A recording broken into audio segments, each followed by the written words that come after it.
Jom bersama Yana terus ke D&Cash Perfume Maker. Inilah kita punya showroom D&Cash Perfume Maker. Jadi yang mana nak datang walk in kita punya kedai perfume, masuk tu memang terus boleh try wangian lah. Sebab D&Cash kita ada lebih kurang dalam 800 jenis wangi.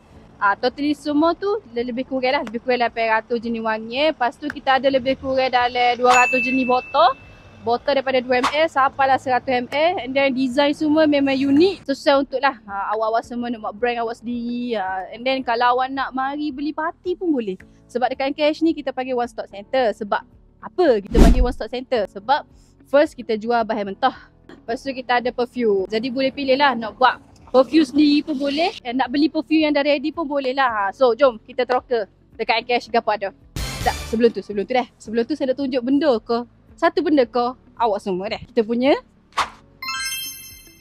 pengepusan untuk hari ni memang setiap hari kita ada buat pengepus kecuali kalau kita cuti lah. Cuti tu kita tak buat post, tapi hari ni kita buat. So inilah kita punya wangi-wangi. Lepas tu kita ada juga buat masuk botol-botol baru. Botol yang baru landing lebih kurang dalam 15 jenis jugalah hot sapa. Lepas tu pattern dia pun comel juga. Jadi awak boleh pilih juga untuk buat brand awak, ataupun awak boleh juga beli untuk botol kosong untuk buat perfume sendiri pun boleh.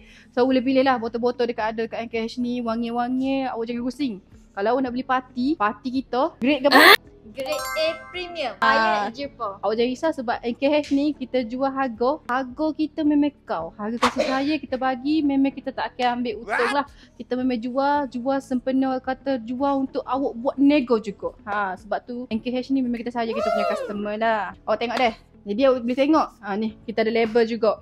Foto baru sapa. Kalau mari kat NKH kita akan tengok lah. Satu kita letak untuk buat brand car perfume. Yang kedua kita buat brand body perfume. Dan yang ketiga kita ada R&D party. Maksudnya memang semua kategori untuk perfume, untuk buat perfume semua kita ada kat NKH. Lepas tu stiker. Stiker kita ada lebih kurang. Stiker kita banyak sebenarnya. Tapi saya nak dulu lah. Kita punya stiker-stiker ni kita ada untuk UV DTF. White sticker. Lepas tu kita ada juga jenis transparent. Miroko, dia punya pipi Miroko ni biasa Honey ni kalau customer nak buat dia punya label untuk bekas makanan. Inilah kita punya tempat printing. NKH Printing. Dia punya admin kita, admin designer. And then kita adalah dua orang designer untuk buat design awak. So yang mana nak buat package perfume jenama sendiri, kita adalah dua designer yang akan untuk buat brand awak, untuk buat logo brand awak lah. Kita ada Abel Pesa dengan Abel Wear. Dua ni dia akan buat awak punya brand lah. So kalau nak tengok deh, ni okay, yang ni kita panggil UV DTF. UV